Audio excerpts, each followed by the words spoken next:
All right, welcome. So, are you struggling with the effects of trauma or addiction? And if so, then you're in the right place. Thank you, Todd, for joining us. And thank you to those who are watching or listening. Today, I'm interviewing Todd McLaughlin from Native Yoga Center in Florida. And we're going to be discussing how Ashtanga Yoga can help with healing from trauma and addiction. My name is Mandi Gardner. I'm the founder of Holistic Evolution Shala. I'm an Ashtanga yoga teacher as well as a DBT skills coach. So, Todd, let's get into your background and experience first. Can you share a little bit about your journey and what first inspired you to start practicing and teaching yoga? And what's your experience with Ashtanga?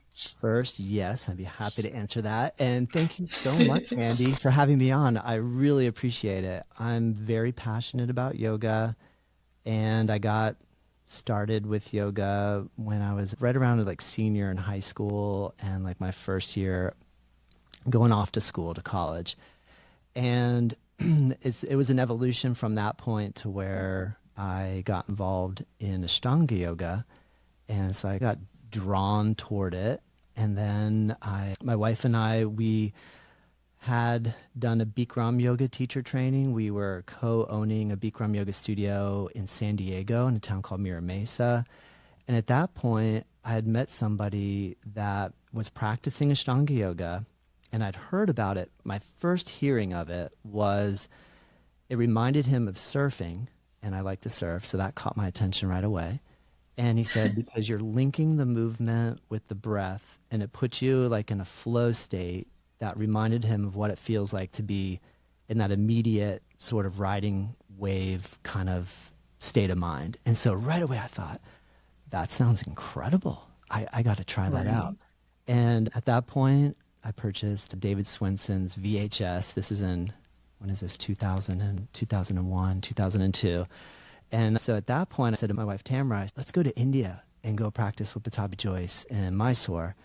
And so we were very green. Even if you get, what I found is that even though I became very proficient in one style of yoga, like Bikram yoga, that crossing over to another style is like you could get really good at tap dancing, but if you go to the Juilliard Theater to learn ballet, it's a completely different skill set.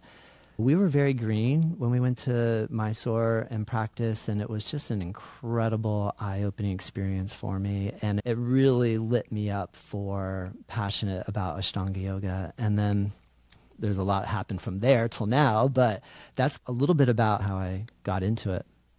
I love that you've been to Mysore with your wife so long ago. That's definitely a goal of mine to get there. So, what is the philosophy behind Native Yoga Center, and how does it reflect your own beliefs about yoga and healing? When we were running the yoga studio in San Diego, Bikram as a person, so there's a man named Bikram Chowdhury. A lot of people have heard of him because he made hot yoga famous. He bailed out of the US because of the amount of lawsuits against him for both sexual misconduct and other reasons. So he did not really live up to the yogic ideal that I had in my mind of what yoga could be and can be and how it should be, how it can be represented. And when we went to India, I still had this kind of, I really want to find a guru. I really want to find a teacher that I resonate with, that I feel comfortable practicing with, when I was with Bikram, he would always say and do things that always made me cringe a little bit. And a lot of the philosophy around that group of practitioners was, it's not about the man, it's about the yoga. So just focus on the yoga and just try to ignore the man. I couldn't do that. I couldn't, I tried, couldn't do it. And I did fall in love with the vibe in India and in Mysore. When we returned back to California, this is prior to all this stuff unraveling with Mr. Chowdhury, with Bikram.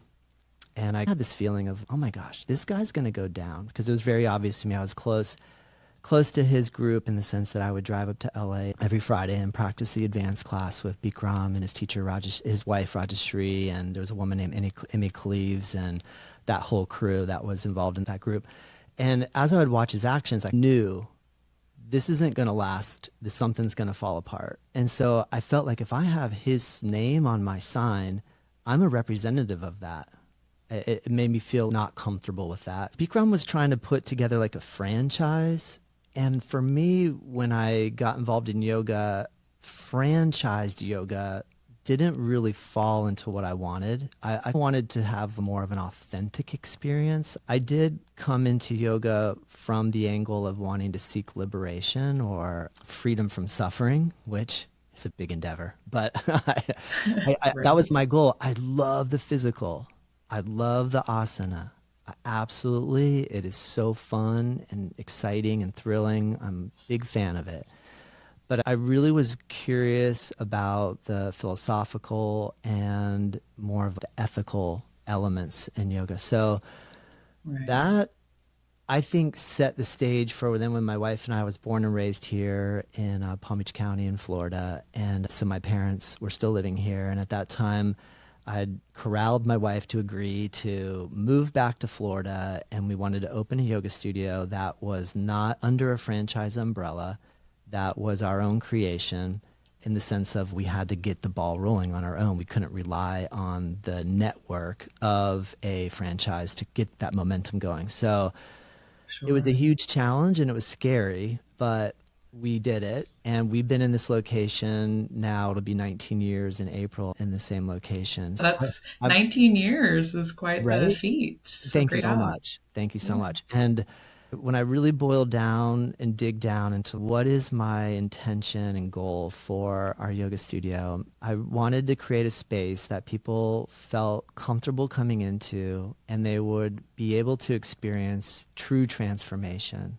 Like to actually, if someone was recovering from addiction or from trauma, that I believe yoga has an incredible capacity to be one of the main tools in the toolbox for this process. And so that was really my goal. I had other people that were like really business orientated that were like, Todd, you should franchise and you should open Mhm. multiple locations and scale your business. I was more interested in creating one spot that actually could potentially achieve that goal. And I do feel like we've been able to do that. I honestly do. I feel like we've been able to create a space that's comfortable and safe that people can practice and benefit from yoga. So that's really at the core of our main values for the inception of our studio. That's beautiful. Thank you so much for sharing all of that. When the goal of a studio is to franchise, a lot of times doing business and making money is not wrong, right? But it's a different intention versus creating a space or a community, right? It's just a very different intention. And I can imagine with your space being open for 19 years, you have quite the community of people who they get to come and they know each other in a very Absolutely. community so great.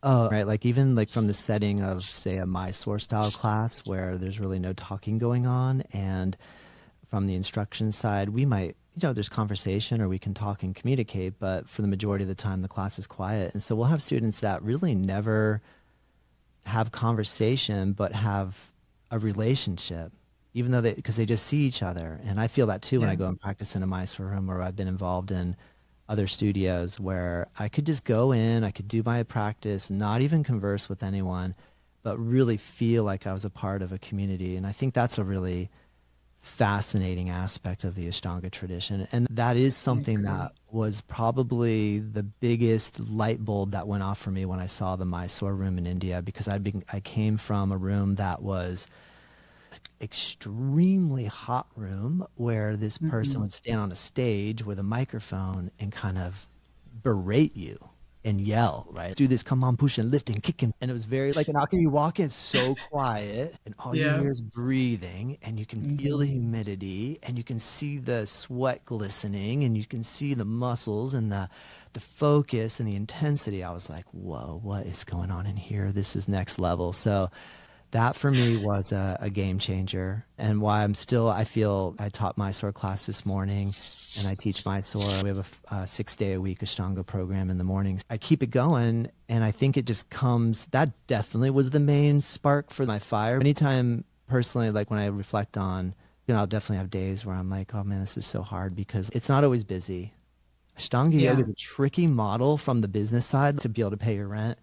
It's a demanding method. So I've changed a lot in the way that I approach it. And I'm really on a user friendly mode right now. I'm very into create, like, still staying with the routine of Ashtanga, but trying to make it accessible and to slow it down and let Yeah. people do cow and cat instead of up and down dog. Let them just come and do 5 Surya Namaskar A's. If they want to be done, they're done. If I ask someone if they would like some help and they say no, I say thank you for telling me. I Hmm. really appreciate you being honest with me. The Ashtanga room in India is intense. You might be like, oh, I don't know if I can do that today. And they're like, come on, you can do it. You can do it. It's like really, you get pushed. So I'm turning 51 next week. So my body's changing. The way that I'm approaching it's changing. My understanding of my own past trauma and how I treated myself, all that stuff is evolving constantly with my Yeah. practice. I think it's a totally valid point. As I've gotten more and more experience with teaching, the reality is, even though I love Ashtanga and I think it's amazing for me, it's not for everyone and it's not accessible to everyone.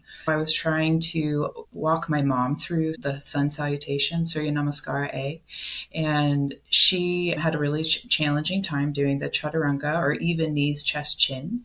So then we went to the cat cow instead, which was way more accessible to her.